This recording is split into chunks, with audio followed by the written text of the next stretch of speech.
अखण्डमण्डलाकारं व्याप्तमेन चराचरं तत्पदं दर्शितं येन तस्मै श्री गुरुवे नमः। श्री गुरु के पदों को है मेरा दंडोत प्रेम से, यही प्रेम रहे स्थायी, कृपा दृष्टि वही मिले। परम मंगल में विश्व परमात्मा परमात्मा स्वरूप तत्वदर्शी सदगुरु को प्रणाम करते हुए सत्य परिवर्तक युग संचालक और धर्म प्रकाशक दिव्य दृष्टि के आविष्कार नमो बुद्ध अवतार नारायण भगवान यानी चैतन्य जी द्वारा संस्थापित केंद्रीय अध्यात्म विज्ञान शाला के सशस्त्र संचालक परम पूजनीय नारायण स्वरूप स्वामी जी, आदरणीय माता जी को प्रणाम करते हुए मेरे सहपाठी भाइयों बहनों, आज परम हर्ष का सौभाग्य है कि हम सब यहाँ उपस्थित हैं और बुद्ध जयंती के 116वां अवतरण में हम यहाँ पर उपस्थित हैं। आइए हम सब मिलकर विष्णु परमात्मा को जानने के प्रयास करें और जान भी रहे हैं। सभी को प्राय सर्वांग योग याद है, कंठस्थ है। आदरणीय आत्मरूप सज्जनों, आचार्यवान व्यक्तियों, ये सर्वांग योग प्राप्त करके सोए रहना ही हमारा कलयुग है। जाग जाना ही त्रेता है और खड़ा हो जाना ये द्वापर है। और सर्वांग योग का प्रचार प्रसार करते रहना ये जीवन मुक्त है और सतयुग का लक्ष्य है। यदि इस विद्या को हमने प्राप्त करके यदि घर में बैठे रहे तो समझ जाओ कि गए हो, तलवार में पूरा जंग लग जाएगा, युद्ध में कोई काम नहीं आएगा। इसलिए ये अभ्यास के लिए है। आदरणीय आत्म सज्जनों, एक मैं दृष्टांत दे रहा हूँ, उसके बाद फिर प्रयोग रखूंगा। अपने दादी दादा के साथ में छोटा सा बच्चा है, वो देखा कि दूसरे बच्चे को साइकिल चलाते हुए, तो उसने कहा कि मेरे लिए भी साइकिल खरीद दो। तो उसकी दादी दादा उनको लेकर के साइकिल दुकान में गए। साइकिल दुकान में गए तो साइकिल जो असेंबल करके रखा था 5-6 को, वहाँ गए तो वो साइकिल बिक चुका था, साइकिल नहीं था। बच्चा देखा तो नाराजगी हुआ कि यहाँ साइकिल नहीं है, उसका माने प्रसन्नता नहीं रही उसके अंदर। तो दुकानदार ने कहा कि यदि आप इस बच्चे को समोसा या आलू गुंडा खिला करके लाओगे 10 मिनट, 15 मिनट में, 20 मिनट में, जैसा भी मेरे को दिया 20 मिनट, तो इस 20 मिनट में आप इसको नाश्ता करा के लाओ, तब तक मैं साइकिल तैयार कर देता हूँ। उसको ले गया होटल में, समझे ना, वहीं पर आलू गुंडा समोसा उसको खिलाते रहे। और ये क्या किया, साइकिल तो था नहीं, परंतु उसके पास में स्पेयर पार्ट्स था।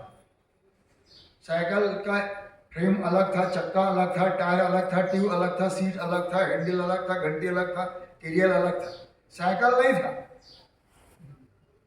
परंतु उसे कला मालूम था, क्योंकि वो तो मिस्त्री है ना भाई।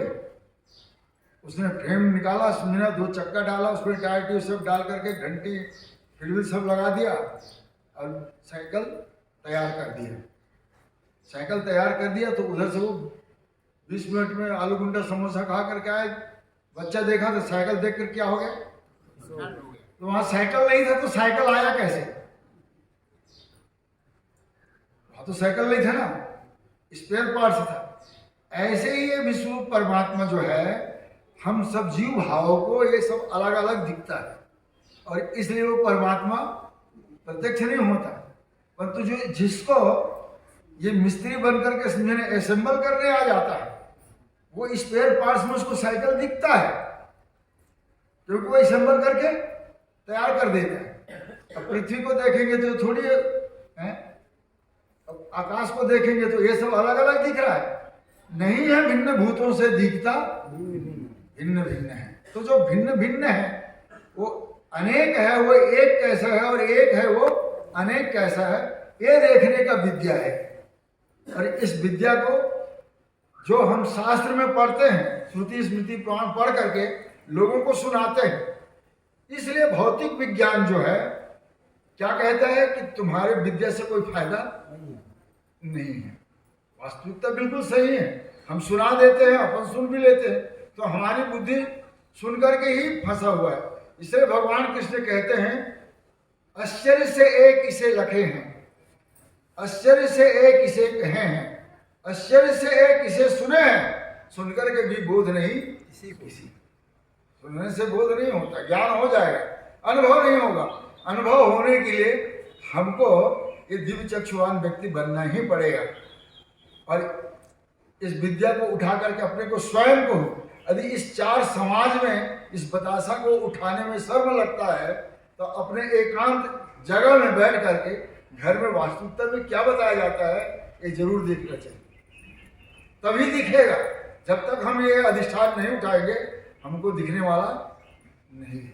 अर्थात आइए देखते हैं, ये तो एक है, मैं भी एक हूँ और ये दिख रहा है वो भी एक है, तो ये तीन हो गया, तो ये त्रिपुटी बन गया। अब ये तीन है कि एक है, इस भावना को दूर करने के लिए यदि जिसकी बुद्धि इस बतासा में है वो तमोगुणात्मक है, क्योंकि उसकी बुद्धि यहीं तक है, बतासा दिखाया जाता है, वहां जाओ तो कुछ नहीं दिखता। और जो मेरे वाणी में फंस गया यामी माम पुष्पताम वाचा, तो वो रजोगुणी है। अब देखिए, और दोनों को मिलाकर के देखेगा यहाँ क्या बताया जा रहा है ना, और क्या दिखाया जा रहा है। हमने हमारा दृष्टिकोण यहीं तक रखा तो तमोगुणी, अब मेरी वाणी और इसमें मिल गया तो रजोगुणी, परंतु इसको मिलाकर के स्वयं को देखना है। तीनों जब मिलना चाहिए तब समझ में आए। तो मिलाकर के देखने वाला कौन है? मैं ही तो यहाँ बैठा हूँ और मुझको ही देखना है, इधर थोड़ी, क्योंकि भूला तो मैं हूँ, इधर ये लोग भूले नहीं है, ये सबको याद है इन सबको। तो मैं अपना परीक्षा दिलाने के लिए मैं यहाँ बैठा हूँ।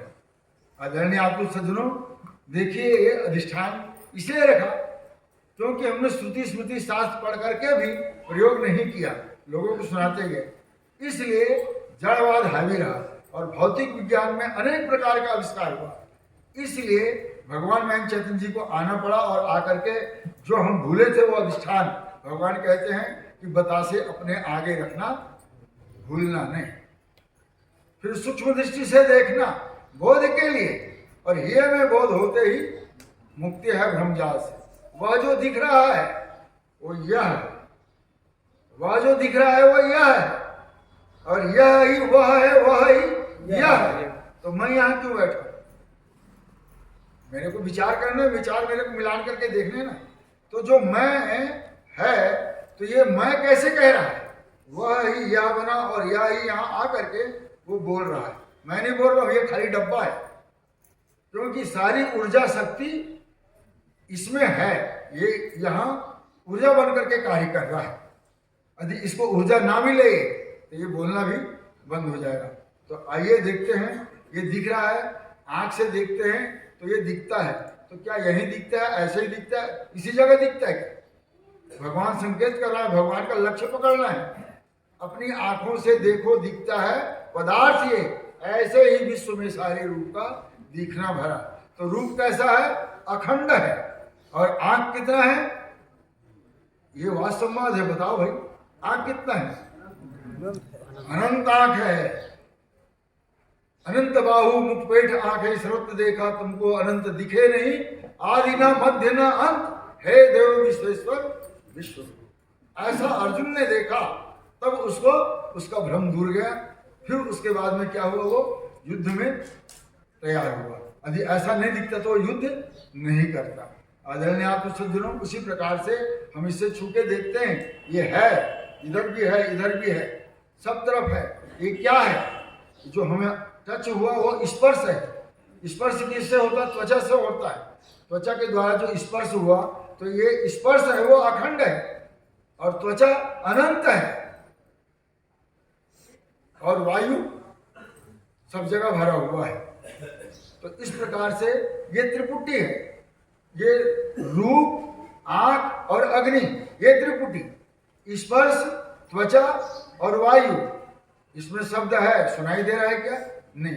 भगवान कहते हैं इसमें शब्द है, स्थायी है, परंतु जब हम बजाते हैं तो ये अस्थायी हो जाता है। ये अक्षर है, इसमें भरा है वो अक्षर है। तो इसमें जो शब्द है स्थायी, बजा के कान से सुनो। भगवान कहते हैं हम बजाने की क्रिया नहीं करेंगे तो ये परोक्ष ज्ञान हो जाएगा। शब्द ज्ञान तो है, परंतु हम सुन करके बोल रहे हैं, ये परोक्ष है। परंतु हम जब प्रयोग करके खुद देखेंगे तो क्या हो जाएगा, वो अपरोक्ष हो जाएगा, क्योंकि प्रत्यक्ष हो गया। हमारे आंखों के सामने जो शास्त्र में जो कहा है वो हमको ये दिखने लग जाएगा। तो इसमें शब्द है और हमारे कान में स्रोत शक्ति है और ये आकाश, ये त्रिपुटी है।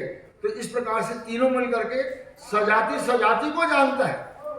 आंख है वो आकाश को नहीं जान सकता, त्वचा है ना, वो रूप को नहीं जान सकता, और जो कान है वो रूप और स्पर्श को नहीं जान सकता, क्योंकि सजाति सजाति आकर्षण है तो वो पकड़ लेता है।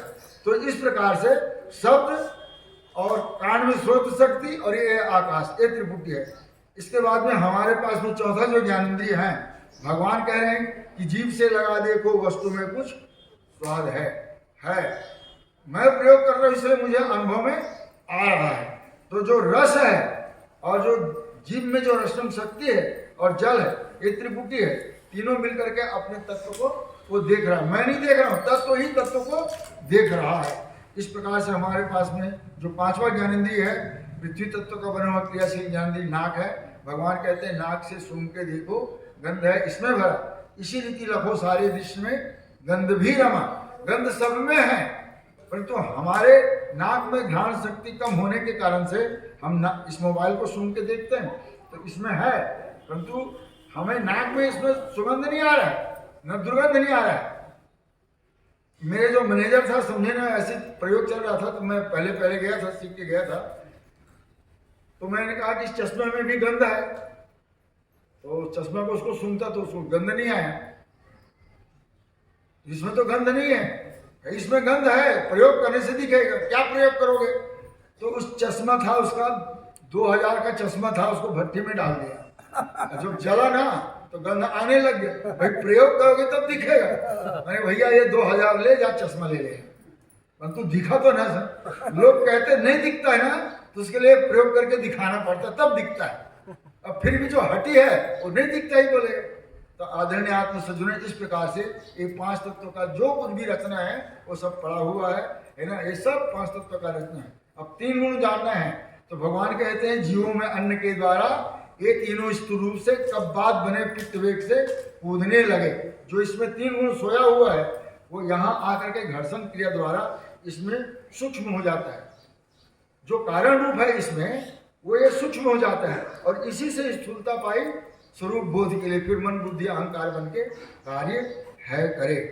जो सतोगुण है, रजोगुण है, तमोगुण है, हमारा मन बुद्धि अहंकार बन के कार्य करता है। इस प्रकार से 5, 3, 8 का जो कुछ भी ये दिख रहा है ये घूमते हुए अवस्था में दिख रहा है, इसी को कॉस्मिक डांस कहते हैं, क्षर लीला कहते हैं। आदरणीय आत्म सज्जनों, अब ये जड़ और चेतन की ग्रंथि छूटी, हम अपने सात्विक बुद्धि से देखते हैं तो है, दिखता है, और ये दिखता है ना, तो ये प्रिय है। कितनों भी हम इसको बदल डाले, तोड़ डाले, फोड़ डाले, फिर भी ये है, ये रहता ही है, बदल बदल के रहता है, इस बदल करके भी रहता है। इसी को अक्षर कहते हैं। है वो अक्षर है, परंतु है के स्वरूप है वो बदलता रहता है। तो ये जो अस्थि भांति जो प्रिय है, अस्थि मन ये है और भांति मन ये सब ये दिख रही है, तो कैसे दिख रहा है? सब प्रिय ही प्रिय है। इस प्रकार से अस्थि भांति रूप से ये संपूर्ण विश्व के लिए हमको ये दिख रहा है, यही अक्षर है। जो भी हमें दिख रहा है ये अक्षर है। अब ये क्षर है कि अक्षर है, तो ये जीव भूल जाता है। तो इसको बताने के लिए अवतार आते हैं, तो अवतार आते हैं तो उसका प्रमाण है शास्त्र में, पुरुषोत्तम है। परंतु अब पुरुषोत्तम कौन है? प्रमाण तो दे दिया कि पुरुषोत्तम है करके, परंतु बताने वाला पुरुषोत्तम नहीं मिला, इसलिए हम गर्त में चले गए। नवम बुद्ध अवतार नारायण भगवान श्री मान चैतन्य जी आए तो उसने अपने पुरुषोत्तम रूप से अपने एक निज रूप लखा दिया, ये पुरुषोत्तम है। इस प्रकार से भगवान बताए नाम है उसके आगे जान के बुद्धि जहाँ लय को प्राप्त होती है, वही सदरूप जानना, वही है अपना रूप। पुरुषोत्तम भाव से ये महिमा सदगुरु की निज बोधात, ये तत्वदर्शी सदगुरु की महिमा है, उनके द्वारा ही ये नाम का दान दिया जाता है। तो क्षर और अक्षर और नाम हम तीनों में भूले हैं। कोई साकार में भूला है तो कोई निराकार में भूला है तो कोई नाम में भूला है, परंतु ये विश्व वस्तु प्रत्यक्ष है, सभी को दिखते हैं, परंतु प्रत्यक्ष जानते नहीं है। अवतार की कमाल है, उसकी चमत्कार है, उनके माध्यम से ये सब दिखता है। तो इस प्रकार से हमने देखा और जाना और जान लिया तो ये सब मेरा ही स्वरूप है, ऐसा जान करके इसके भक्ति करने के लिए भगवान कहते हैं पश्चात बीज भक्ति का अनन्य बढ़ने लगे, अकर्म रूप से दिखे विश्व में वो सदैव। और ये भक्ति में स्थित हो जाने से कहाँ जन्म और कहाँ मृत्यु, ये सबसे बड़ा भ्रम है और इसी को दूर करने के लिए अवतार आते हैं। तो हमारा जो जीवन सतत चलता रहता है, जिस प्रकार से नदी में पानी बहता रहता है, परंतु नदी का जो किनारा है, इस पार देखते हैं तो अपना साकार दिखता है, उस पार देखते हैं तो निराकार दिखता है। तो दो किनारों के बीच में हमारी जिंदगी जन्म मृत्यु के अंदर चलता ही रहता है, चलता रहता, कभी भी बंद नहीं होता। आदरणीय आत्म सज्जनों, ऐसे जान करके वस्तु के स्वभाव गुण को जान करके इनका उचित उपयोग और प्राणी मात्र के साथ में सद्व्यवहार करने का नाम उचित भक्ति है, सेवा है। और इतना ही कहकर के मैं अपना वाणी विराम करता हूँ। नर्मदे हर सद्गुरु भगवान की जय। परीक्षा में तो मैं फेल ही हो गया हूँ, परीक्षा बताएगा की जय। अभी हम सबने विश्व रूपानंद जी को बहुत ही एक विशेष उदाहरण के माध्यम से उनका अनुभव सुना। वास्तव में वो असंबल जिसको कहा वो योग है। ये जो चराचर सृष्टि जो है भिन्न भिन्न रूपों में दिख रहा है, चार खाने के रूप में दिख रहा है, कहीं उद्भिज, कहीं स्वेदज, कहीं अंडज, कहीं जारज। इस प्रकार से अनेक खानियों के रूप में, जड़ चेतन के रूप में, स्थावर जंगम के रूप में जो भिन्न भिन्न दिखाई दे रहा है, वास्तव में अगर हम उसे दिव्य चक्षु की योग से अगर मिलान करके देखें तो वह अखंड है और एक है। एको ब्रह्म द्वितीयो नास्ति, एक ही ब्रह्म हमारे सबके समक्ष गोचर हो रहा है। ये भगवान श्री मायानंद चैतन्य जी के विद्या का विशेषता है। शायद राजेंद्र पाठक जी आ चुके होंगे, उनको तो सुनेंगे ही। हमारे छत्री जी के